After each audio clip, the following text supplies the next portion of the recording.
여러분들 행복하시죠? 네. 엘리베이터 타고 3층으로 올라가는데 수고하고 무거운 짐은 이곳에 잠깐 내려놓으세요. 그런 글을 보았어요. 그리고 제가 그 위에 걸터 앉았어요. 내가 수고하고 무거운 나의 인생을 이곳에 잠깐 내려놔야겠다. 그렇게 쉼을 얻고 평안을 얻는 그런 시간을 보냈습니다.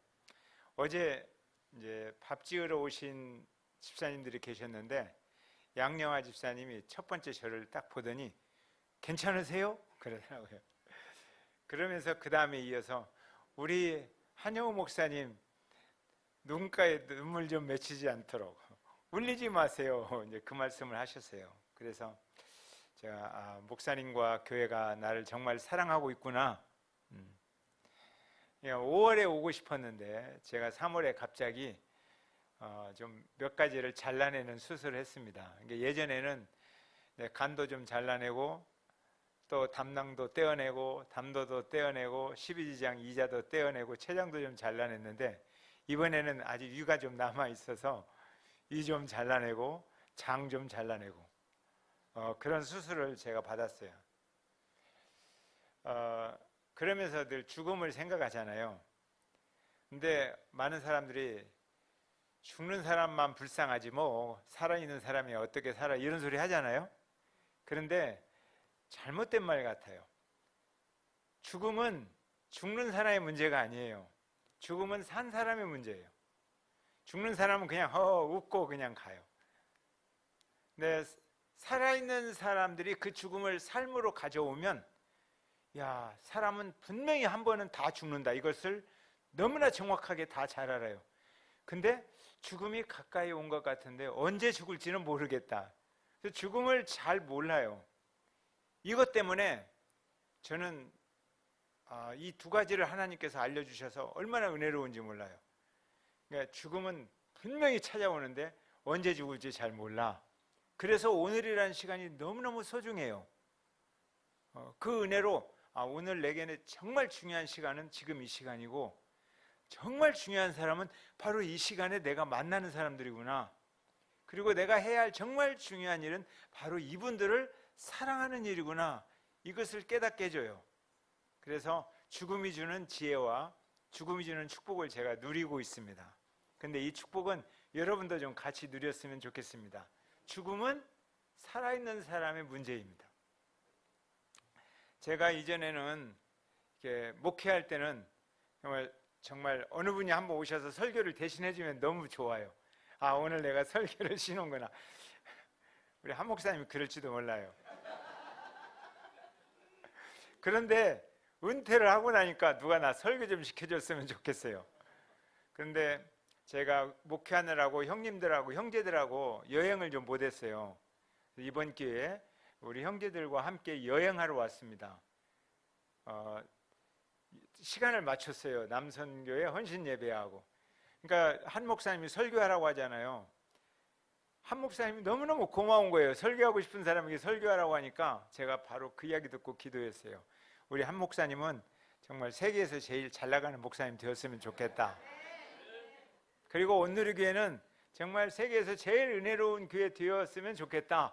그리고 남선교회는 우리 제주도에 불어오는 성령의 바람을 불러 가슴으로 받아들이고 일으키는 그러한 남선교회가 되었으면 좋겠다. 이런 생각을 합니다. 요즘 배추 포기가 한 포기에 10,000원씩 하잖아요. 제가 와서 2층에 살짝 가서 지난주에 배추김치 남은 게 있더라고요. 좀 갖다 먹었어요. 그 비싼 배추김치를. 근데 물가도 오르고 또 경기는 어려워지니까 모든 사람이 힘들다고 합니다. 그래서 소비가 많이 줄어들었죠. 그리고 기부금도 많이 줄어들었어요. 선교사님들이 굉장히 어려워해요. 헌금도 혹시 줄어드는지도 모르겠어요. 이렇게 줄어들다 보니까 사람들이 각박해지는 것 같아요. 근데 잘 팔리는 것이 두 가지가 있다고 그러더라고요. 첫 번째, 술이 잘 팔리는 거예요. 그리고 두 번째, 로또가 잘 팔리는 거예요. 야, 대박을 한번 나고 싶은가 봐요. 너무 힘드니까. 세계 최고의 부자라고 하는 것 같아요. 록펠러라는 사람, 그분에게 기자가 질문했어요. 우리가 돈을 얼마나 소유하고 있으면 행복할까요? 그러니까 그분이 저도 조금만 더 있으면 행복할 것 같아요. 그렇게 대답했대요. 아마 여러분들도 그렇죠. 많이도 말고 조금만 좀 더 있으면 좋겠죠. 아, 나 조금만 더 있으면 행복할 텐데. 근데 아세요? 조금만 더 있어도 지금 행복하지 않으면 행복하지 않아요. 지금 행복해야 조금 더 있어도 행복한 거예요. 그러니까 행복은 돈이 좀 채워져서 행복한 게 아니라 하나님을 만나는 그 만남 속에서 우리에게 행복이 밀려오는 거예요. 그러니까 하나님이 누구냐 여기에 대해서 명확하게 대답할 수 없으면 그분은 돈이 조금 더 생겨도 행복할 수 없어요. 하나님을 만났다. 이 말은 하나님의 말씀이 우리 인생 속으로 깊숙이 들어와서 내 인생이 하나님 앞에서 행복했다 이런 뜻이에요. 옛날에는 돈이 조금 더 들어오면 행복한 거예요. 내가 뭘 좀 진급하거나 좋은 사람 만나거나 사업이 좀 잘 되면 행복한 거예요. 그런데 옛날에는 그랬는데 지금은 하나님의 영이신 성령으로 충만하면 행복하다 이렇게 바꿔졌다는 거예요. 이런 사람을 하나님을 만났다라고 말하는 거예요. 그러니까 성령이 충만하지 못하면 술에 충만하고 싶어져요. 술 취하고 싶어진다는 거예요. 그러니까 취한다 이 말은 지배를 받는다. 술이 그 사람을 움직인다 이런 뜻이거든요. 그러니까 술이 그 사람을 막 움직이는 거예요. 그러면 성령으로 그 사람은 결단코 충만할 수가 없어요. 우리 18절을 한번 같이 읽어보겠습니다. 18절 말씀. 자, 시작. 술에 취하지 마십시오. 거기에는 방탕이 따릅니다. 성령의 충만함을 받으십시오. 술이 좋은 거예요, 나쁜 거예요? 나쁜 거죠. 근데 사실 술이나 돈은 좋은 것도 아니고 나쁜 것도 아닙니다. 그 술을 사용하는 사람, 그 돈을 사용하는 사람이 좋은 사람이면 그 술과 돈이 좋은 거예요. 근데 그 술과 돈을 사용하는 사람이 나쁜 사람이면 그 술과 돈이 나빠지는 거예요. 술을 나쁘게 사용하는 것, 이것이 술 취하는 것입니다. 돈을 나쁘게 사용하는 것, 이게 돈을 사랑하고 돈에 취하는 것입니다. 술에 취하면 이상한 용기가 생겨요. 그냥 길거리 가다가도 희죽희죽 웃어도 아무렇지도 않아요. 재밌어요. 그리고 다른 사람한테 막 소리 지르면서 욕해도 그래도 가슴을 쫙 펴고 살아요. 심지어 뭐 전봇대 옆에서 이렇게 서 있는데 개도 옆에 서 있어요. 그래도 개한테 어이 친구 그러면서 웃어요. 이게 술에 취한 사람이 이렇게 되는 거예요. 그런데 이런 사람이 성령이 충만할 수 있겠습니까? 없지요. 근데 성경은 술을 좋게 사용하는 사람들도 많아요. 바울이 디모데가 아팠을 때 술을 좀 잘 사용해서 치료하라 이런 이야기를 해요. 그러니까 술을 좋게 사용하는 거죠. 선한 사마리아인이 가다가 강도 만난 사람을 보고 그 사람을 싸매주고 술을 부어줬어요. 그래서 소독해 줍니다. 유대인들은 저녁 식사를 하고 서로 간의 사랑을 고백하면서 빵과 포도주를 먹어요. 예수님께서 같이 저녁을 먹다가 제자들에게 빵을 나눠주고 술을 나눠주면서 너희들이 이렇게 서로 앞으로도 내가 이렇게 사랑했듯이 여러분도 이렇게 사랑했으면 좋겠다. 이렇게 주의 만찬을 기념하신 거예요. 그러니까 술을 좋게 사용하는 거예요. 자, 우리가 에베소서를 읽었는데 에베소서는 여러분들이 잘 알지요. 교회론입니다. 교회 이야기하는 거예요. 처음부터 끝까지 교회 이야기를 하는 거예요. 그런데 그 교회 안에 술 취하는 사람들이 조금 있었던 것 같아요. 그러니까 술 취하지 마십시오. 거기에는 방탕이 이릅니다. 그러니까 술에 가장 절친한 친구는 방탕이라는 거예요. 그래서 성령의 충만함을 받으십시오. 네, 이런 이야기를 하죠. 혹시 온누리교회 남성교회 중에 딱 한 명 정도 술 취하시는 분이 없겠죠? 있을 수도 있죠. 제가 아는 분 중에 집사님 이렇게 만나고 그러면 제가 물어봐요. 주량은 얼마나 되십니까? 그건 당황해요. 제가 다 알고 있습니다. 남성교회 끝나고, 어느 교회는 남성교회 끝나고 가면서 형제들끼리 한잔하고 가자고 그러고 가는 사람들 많아요. 우리 온누리교회는 그런 분 없기를 바랍니다. 성령으로 충만한 그런 교회가 되었으면 좋겠습니다. 자, 그러면 성령 충만이 뭐냐는 거예요. 그걸 성령으로 충만한 삶은 어떤 삶이냐?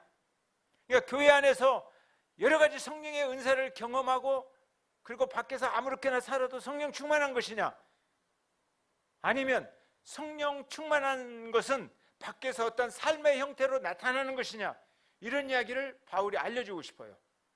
그러면서 이야기가 성령 충만한 사람은 이렇게 산다 라고 삶의 이야기를 들려주는데 5장 22절부터 성령 충만한 삶을 살아가는 삶의 이야기예요.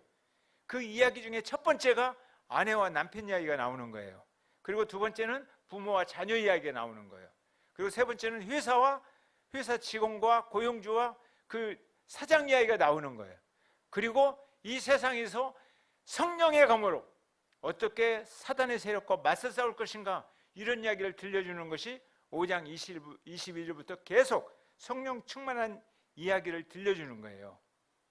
우리가 이것을 이해하기 위해서 32절을 먼저 한번 읽어봤으면 좋겠어요. 32절. 자, 시작. 이 비밀은 큽니다. 나는 그리스도와 교회를 두고 이 말을 합니다. 자, 계속 남편과 아내의 이야기가 이 앞에 있어요. 읽어보셨잖아요? 그런데 남편과 아내의 이야기를 계속 하니까 교인들이 남편과 아내의 이야기를 하는가 보다라고 쫙 듣고 있는데, 이 비밀이 큽니다. 남편과 아내를 이야기하는 비밀이 크다는 거예요. 나는 남편과 아내의 이야기를 한 것이 아니라 그리스도와 교회의 이야기를 한 겁니다. 이런 이야기를 하는 거예요. 그런데 이것이 비밀입니다. 비밀은요, 다른 사람이 몰라야 비밀이잖아요. 근데 아는 사람끼리 이건 비밀이야, 이 말은 둘은 비밀 아니에요. 그 다음부터 아주 소통된다는 거예요. 그러니까 하나님의 말씀이 교인들에게 이건 비밀이야 라고 했으면 세상은 몰라요. 근데 교회는 즉시 알아들어요. 하나님과 소통이 되는 거예요. 비밀인데 우리끼리는 아는 이야기예요. 남편과 아내 이야기가 아니라 남편과 아내는 그리스도와 교회의 이야기다 라는 것을 아는 거예요. 여러분들이 교회가 어떻게 세워졌는가, 이것은 너무너무 잘 알 거예요. 창세 전부터 하나님의 가슴 속에 있는 교회가 이 땅에 어떻게 나타났는가, 그동안 우리 한 목사님과 여러분들이 많은 이야기를 나눴을 거라고 생각이 되어져요. 그러니까 아내 이야기를 해봅시다.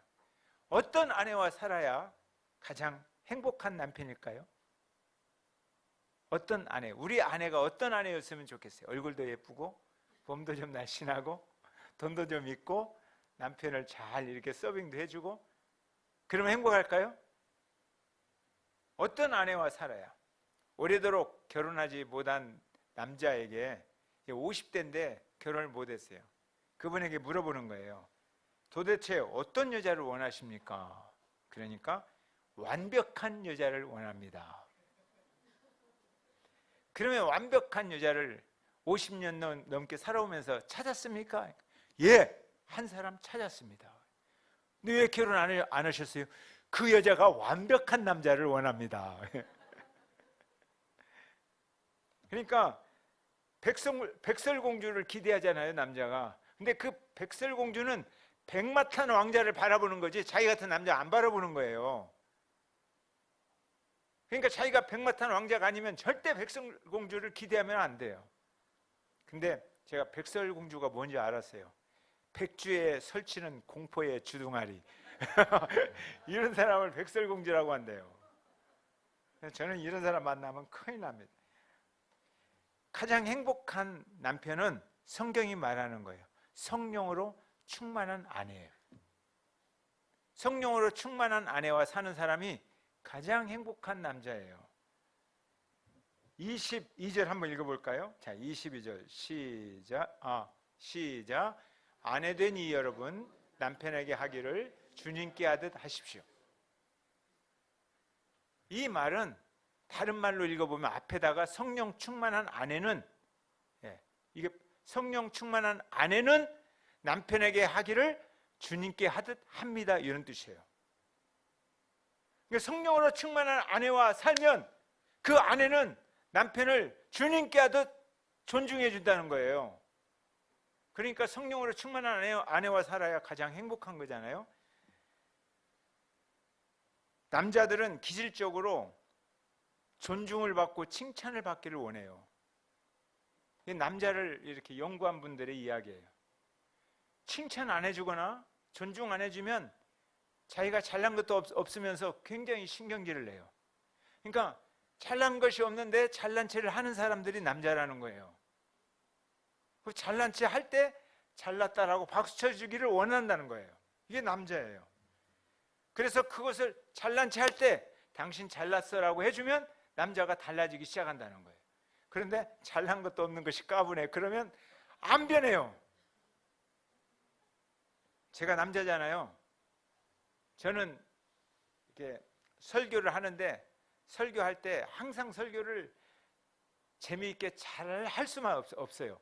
나는 잘했는데 보니까 몇 사람 졸기도 하고 그냥 얼굴이 뭘 씹은 것 같이 가만히 있는 거예요.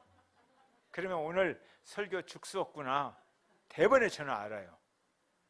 그리고 아내한테 가요. 여보, 다른 사람한테 나 설교 죽수었다는 말 못하니까 여보, 나 오늘 설교 죽수었지? 그러면 아내가 굉장히 정직하고 사실적으로 맞아, 당신 설교 죽수었어. 이건 정확한 사실을 전달해 주는 거예요. 근데 그날 저녁밥이 맛이 없어요. 그리고 아내하고 이야기하기 싫어요. 근데 아내가 그 말을 안 하는 거예요. 그리고 오늘 설교 흐름이 아주 좋았어. 내가 듣는데 나 엄청 은혜 받았어. 오늘 설교 좋았어. 그러면 죽순 줄 알면서도 아내가 그렇게 이야기해 주면 굉장히 기분이 좋아요. 근데 사실을 사실대로 정확히 이야기해 주면 제가 삐져요. 그래서 다른 데서는 행복 목사님, 행복 전도사님 이런 별명을 가지고 있거든요. 근데 제가 집에서 가끔 삐돌이 대장이라고 아이들한테 이야기를 들었어요. 우리 아빠는 삐돌이 대장. 그러니까 사실을 전달해 주는데 제가 삐져요. 남자는 존중을 받고 싶어 해요. 그런데 아내가 자녀들을 혼내는 거예요. 자녀를 혼내면서 하는 짓이 지 애비 닮아서. 이렇게 아버지에 대한 부정적인 이미지를 심어주는 거예요. 자기도 모르게 성질나니까. 존중을 안 해주는 거예요. 그러면 이 자녀가 아버지를 존중할 수 있을까요? 자녀에게 줄 수 있는 가장 좋은 선물 중에 하나가 좋은 아버지를, 영적인 아버지를 물려주는 거예요. 그러니까 그 자녀에게 너네 아버지는, 아버지 듣는 곳에서 너네 아버지는 정말 주님을 닮았어. 그러면 아버지 가슴이 막 쿵쿵 찌어서 너무너무 미안하니까 주님 닮은 채 하려고 애써요. 그게 변화예요. 변화. 그러니까 성령 충만한 아내는 주님 닮았어 당신. 그리고 부엌에 가서 닮기는 뭐 닮아. 그렇게 말하더라도 주님 닮았다고 이야기를 해줘야 되는 거예요. 그리고 주님처럼 대해주는 거예요. 그러면 남편은 변하게 됩니다. 그러면 이제 남자들에게도 말씀하시잖아요. 성령 충만한 남자들은 어떻게 살아야 되는지. 쭉 넘어가서 25절 한번 읽어봐요. 25절. 자, 시작. 남편 되니 여러분, 아내를 사랑하기를 그리스도께서 교회를 사랑하셔서 교회를 위하여 자신을 내주신 같이 하십시오. 이 말을 다시 읽어봐요. 앞에다가 성령 충만한 남편은 아내를 사랑하기를 그리스도께서 교회를 사랑하셔서 교회를 주신 같이 아내를 위해서 죽으려고 산다는 거예요. 나는 아내를 위해서 죽을 거야. 그러면서 사랑하는 거예요. 이런 사람하고 살아야 행복하겠죠. 뭐 돈 좀 많이 준다고 해서 그 사람 행복하겠습니까? 돈 주면서 바람 피우는 남자 행복하지 않아요. 그런데 아내를 사랑하는데 아내를 위해서 죽을 준비를 하고 살아가는 거예요. 내 인생의 목표는 예전에는 사업을 잘하는 것이었다. 이게 1번 목적이다 그래요. 성령 충만하지 않으니까. 그런데 성령 충만한 남편이 말을 바꾸는 거예요. 내 인생의 1번 목적은 당신을 사랑하는데 죽을 만큼 사랑하는 거야. 이게 내 인생의 첫 번째 목적이야. 이런 남자하고 살면 행복하지 않겠어요? 행복하시기 바랍니다. 여러분 행복하죠. 저는 한 목사님이 진짜 행복하신 것 같아요. 성령 충만한 것 같아요. 어제 식사를 같이 했거든요. 한 목사님이 그러는 거예요. 저는 딸 하나와 아들 셋을 키웁니다. 저는 그렇게 생각 안 했거든요. 사모님이 아들 넷 키우느라고 수고 많구나. 그런데 그만큼 아내를 사랑하는 표현을 하는 거예요. 그래서 성령 충만한가 보다. 사모님 맞아요? 네, 목사님 성령 충만한 거예요. 그런데 어떤 남자가 그런 이야기 하는 거예요. 아내를 사랑하려고 이런 말을 하니까 아내를 바라봐도 사랑받을 짓을 해야 사랑을 하죠. 하는 짓마다 사랑을 못 하겠다는 거예요. 그래서 그분에게 물어봅니다. 형제는 사랑받을 짓을 해서 예수님이 형제를 위해서 죽으셨어? 사랑받을 짓? 주님이 형제를 볼 때 마음에 하나도 안 들어. 그런데 주님이 형제를 위해서 죽으셨어. 아내가 마음에 하나도 안 들어도 손 꽉 잡고 그래서 내가 당신을 사랑해야 할 이유가 더 많아진 거야. 이렇게 말해봐. 그러면 주님이 사랑할 힘을 주실 거야. 주님이 자기 살을 찢기면서 내 살이 찢겨도 내가 너 사랑하는 것을 결단코 포기하지 않겠다. 주님이 피를 쏟으면서도 내 피를 다 쏟아내도 내가 너 사랑하는 것을 결단코 포기하지 않겠다. 이렇게 형제를 사랑하셨는데 그렇게 아내를 대하래 하나님께서. 그러니까 목숨 걸고 아내를 사랑하는 것이 형제가 이 땅에 존재하는 이유야. 30년쯤 함께 살아오면서 사랑한다는 말을, 사랑하는 마음은 있죠. 근데 말을 한 번도 하지 않은 무뚝뚝한 남편이 부부의 삶을 공부하게 되었어요. 열심히 공부하고 집에 가서 아내가 설거지 하는데 백허그 가서 꼭 깨안아준 거예요. 아내가 30년 만에 처음으로 이런 일을 겪었어요. 너무 놀래가지고 당신 어쩐 일이야? 그러니까 숙제야. 그러니까 그냥 손을 뿌리치면서 숙제나 잘해. 그리고 아내가 기분이 나빴어요. 근데 다음날 남편이 꽃을 들고 왔어요. 꽃을 들고 정면에서 꽃을 주면서 또 안아주는 거예요. 당신을 너무너무 사랑해. 그러니까 아내가 이것도 숙제야? 그러니까 아니, 오늘은 숙제 아니야. 내가 생각해 보니까 당신한테 꽃 한 번 사준 적이 없고 당신한테 사랑한다는 말을 한 적이 한 번도 없었어.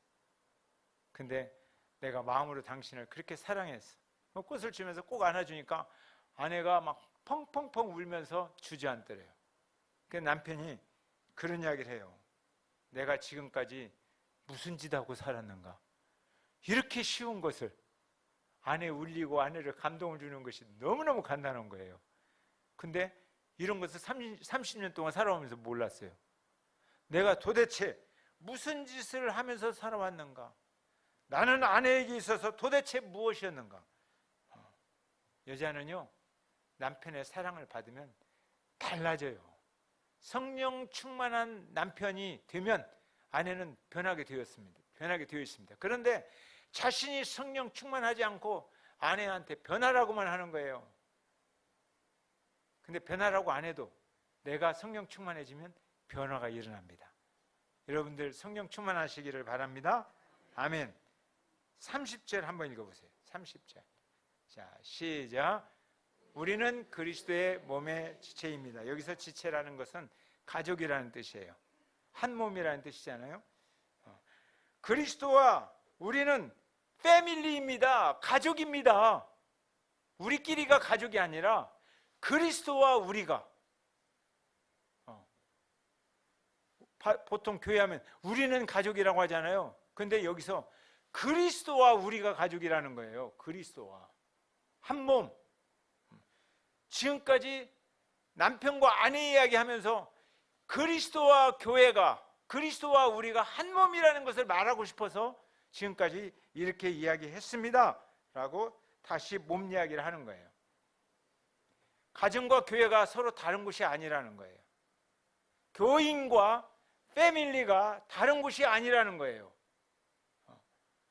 부부 이야기가 곧 교회 이야기라는 거예요. 교회 이야기가 곧 가정을 세워가는 비밀이라는 거예요. 그러니까 가정이 성령 충만해야 교회가 성령 충만할 수 있다는 거예요.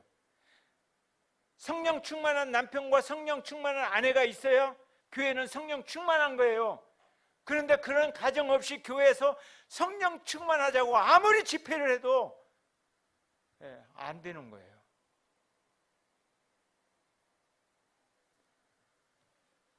가정과 교회를 잘 알아야 주님과 교회의 관계, 머리와 몸의 관계, 이런 관계를 잘 알아야 성령 충만한 가정과 성령 충만한 교회를 이룰 수 있다고 지금 바울이 말하고 있습니다.